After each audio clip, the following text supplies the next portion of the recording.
वो कहते हैं ना, आपका एक बुरा काम आपके 100 अच्छे कामों पर पानी फेर सकता है। और जुबान तो भैया ऐसी ही होती है, अगर गलती से फिसल गई, गलती से आपने कुछ बोल दिया तो आपका पूरा किया कराया खत्म कर देती है। यही होने वाला है शायद बेनीवाल के साथ भी। जी हाँ, करेंगे इस मुद्दे पर चर्चा, हम समझाएंगे डिटेल में, इसलिए जुड़े रहेगा आखिर तक हमारे साथ। नमस्कार, मैं हूं चेतना शर्मा, आप देखना शुरू कर चुके हैं संवाद भारत का। भारत के लिए बातचीत करने के लिए, पूरा विश्लेषण करने के लिए मेरे साथ मौजूद है हमारे editor in chief Varun Bhansali ji. तो वरुण सर, जिस तरीके से हनुमान बेनीवाल बहुत ही खरे नेता हैं, जुबान के भी और व्यक्तित्व के भी, तो आपको नहीं लगता कि जिस तरह से उन्होंने अभी अपने एक भाषण में कह दिया कि सीएम पनौती है और अब मैं आंदोलन करूंगा, मोदी जी को मेरे आंदोलन को देखना ही होगा, सुनना ही होगा, सीएम भगाओ राजस्थान बचाओ करके उन्होंने एक टैगलाइन भी दे दी। क्या लगता है आपको कि ये एक काम उनके 100 अच्छे कामों पर भारी पड़ जाएगा या जनता उनका साथ देगी? देखिए, इस बात को हमें समझना होगा कि मुख्यमंत्री एक संवैधानिक पद होता है, इसमें कोई दो राय नहीं है। और मुख्यमंत्री चुने हुए बहुत सारे लोगों में से चुना हुआ एक पर्टिकुलर शख्स होता है, जिन्हें वो बहुत सारे लोग चुनते हैं, उनकी पार्टी की व्यवस्था चुनती है। तो जनता का चुना हुआ शख्स का अनादर, शब्दों से अनादर गलत है। हालांकि ये कहते हुए मैं ये भी कहूंगा कि आलोचना और अपशब्द ये दो अलग अलग चीजें होती है। आलोचना होनी चाहिए जहां जरूरी है, और बेनीवाल साफगोही से आलोचना करते हैं, इसमें कोई दो राय नहीं है। ये सवाल भी उठाना चाहिए कि चाक चौबंद व्यवस्था में से कैसे रिफाइनरी जल जल के फूक जाती है। कहाँ वो व्यवस्थाएं होती है जब एसपीजी आकर एक दिन पहले पूरा चेक करती है, सब कुछ होता है, कई दिन पहले से आ जाती है। उस सब के बावजूद ऐसा क्यों हो जाता है? तो ये सवाल उठाए जाने चाहिए, लेकिन सवालों की मर्यादाओं में अब शब्दों की जगह नहीं होती जब हम किसी संवैधानिक पद पर बैठे हुए व्यक्ति की बात करते हैं। यहां पर गलती कह सकते हैं, त्रुटि कह सकते हैं, हनुमान बेनीवाल से हुई है, लेकिन इसी के साथ आप ये समझिए कि जो भावना उनकी है, उस भावना से उनके समर्थक की नहीं, बहुत सारे लोग ताल्लुक रखते हैं। उनकी भावनाओं को वो गलत नहीं मानते। और हनुमान बेनीवाल खरा कड़वा कुछ भी कहें, वो बोलते हैं, तो शायद समर्थक उस बात का बुरा माने नहीं माने, लेकिन संवैधानिक पद पर बैठे हुए किसी भी व्यक्ति के लिए अपशब्दों का प्रयोग करना गलत है, और इसको कोई सही नहीं ठहरा सकता, वो भी बिल्कुल सही है। लेकिन कहीं ना कहीं हनुमान बेनीवाल ने इसके पीछे जो लॉजिक्स दिए, आप इस बात को देखिएगा। उन्होंने जो शब्द प्रयोग लिया उसके पीछे लॉजिक ये दिए कि लगातार आगजनी की घटनाएं हो रही है, एक के बाद एक हो रही है। एसएमएस अस्पताल में हुई, उससे पहले अजमेर रोड पे हुई, उससे बाद में पचपदरा रिफाइनरी में हुई। तो उस संदर्भ में उन्होंने उस अपशब्द का इस्तेमाल किया।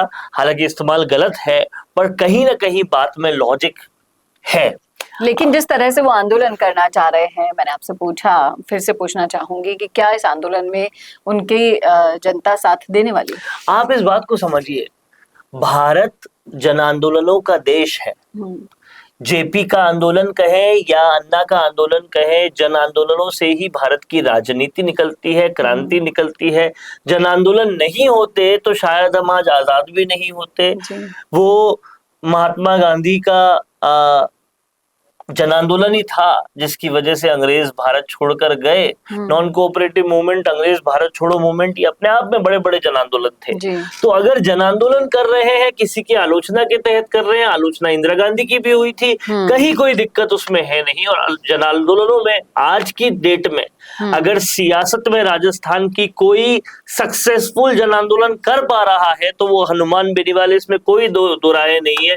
फहरिस्त बहुत लंबी है, जोजरी से शुरू होती है, लूणी तक जाती है, वो सूरजमाली तक भी फिर जाती है, वो डॉक्टर बिश्नोई तक भी। सब जन आंदोलन किए हनुमान बेनीवाल ने, और हर जन आंदोलन बहुत जबरदस्त सक्सेसफुल रहा। चाहे एसआई भर्ती का लंबा आंदोलन ले लीजिए, चाहे और कोई भी आंदोलन ले लीजिए। मुझे आपको सुनकर एक भविष्यवाणी याद आ रही है जो हाल ही में वायरल भी हो रही है कि सीएम भजनलाल कार्यकाल पूरा नहीं कर पाएंगे, और इसको लेकर एक बहस बहुत गर्मा गर्मी से सोशल मीडिया पर चल रही है, तो वो भी मैं यहाँ पर आपसे पूछना चाहूंगी। कहीं ना कहीं हमारी बातचीत से संयोगवश वो मिल भी रही है, तो क्या यही जरिया बनेंगे? क्या हनुमान बेनीवाल ही जरिया बनेंगे अगर ये भविष्यवाणी सच होती है तो?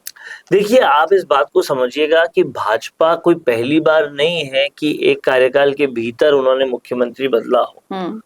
ऐसा गुजरात में हो चुका है और भी कई जगहों पर हो चुका है, उत्तराखंड में हो चुका है, कई बार भूतकाल में हो चुका है। लेकिन वो या तो इलेक्शन से, मैं हरियाणा में हो चुका है, महज कुछ महीने पहले होता है। एकदम मिड ऑफ द टेन्योर बहुत कम होता है, गुजरात में हुआ है। पर समझने वाली बात यह है कि क्या ऐसे सिचुएशन में राजस्थान में पूरा परिवर्तन होना संभव है जब प्रधानमंत्री मोदी के डिसीजन के तहत ही 2 जगह एकदम नए कार्यकर्ताओं को मुख्यमंत्री बनाया गया और उनसे कार्यकर्ता बहुत ज्यादा प्रोत्साहित है कि भाई हमारा भी कभी नंबर आ सकता है अगर इनका नंबर आया है तो क्या उस प्रोत्साहन को तोड़ना अफोर्ड किया जा सकता है? हालांकि ये भी सुनने में आता है कि बहुत ज्यादा आलोचनाएं पहुंची है आलाकमान तक, लेकिन अगर आलोचनाएं पहुंची भी है तो उनको मैनेज करने का क्या यही एक तरीका है? ये बहुत सारे सवाल उत्पन्न होते हैं और विरोधियों का तो धर्म ही होता है विरोध करना। उनके विरोध करने पर उन्हें ज्योतिषी मान लिया जाए, ये भी ठीक नहीं है। लेकिन हाँ, भाजपा कड़े कदम उठाती है और अगर 2028 के इलेक्शन को जीतने में कहीं कोई राह करोड़ा होगा तो वो उसको करेक्ट जरूर करेगी। अब ये देखना होगा कि वो राह करोड़ा कैसा और कौन है और भाजपा कितना कदम उठाती है। देखना वाकई में दिलचस्प होगा क्या होने वाला है राजस्थान की राजनीति में। आप बताइएगा जरूर, आपने सुना है पूरा वीडियो तो रखिएगा राय जरूर कमेंट बॉक्स में। कैसा लगा वीडियो बताना ना भूलेगा और ऐसे वीडियोस के लिए देखते रहिए संवाद भारत का, भारत के लिए नमस्कार। वीडियो चाहिए बिजनेस प्रमोशन का या फिर पर्सनल ब्रांडिंग के लिए, तो अब आपको एक ही जगह मिलेंगे हाईटेक स्टूडियोज, प्रोफेशनल सेटअप और creative team, green screen and soundproof studio, perfect lighting और pro setup, podcast setup, ultra clear audio और multi camera angles, 75 inch touch panel, teaching और एक्सप्लेनर वीडियोस के लिए परफेक्ट, 10 से 15 साल experienced anchors और journalist जो आपके कंटेंट को देंगे प्रोफेशनल टच। राजस्थान का तीसरा सबसे बड़ा डिजिटल न्यूज़ चैनल आपकी ब्रांड को मिलेगा प्लेटफॉर्म। 50+ प्रोफेशनल वीडियो मॉडल्स जो आपके प्रोजेक्ट को बनाएंगे ज़्यादा इंगेजिंग। हमने 5000+ बिजनेस और ब्रांड्स को ग्रो करने में की है मदद। अब आपकी बारी।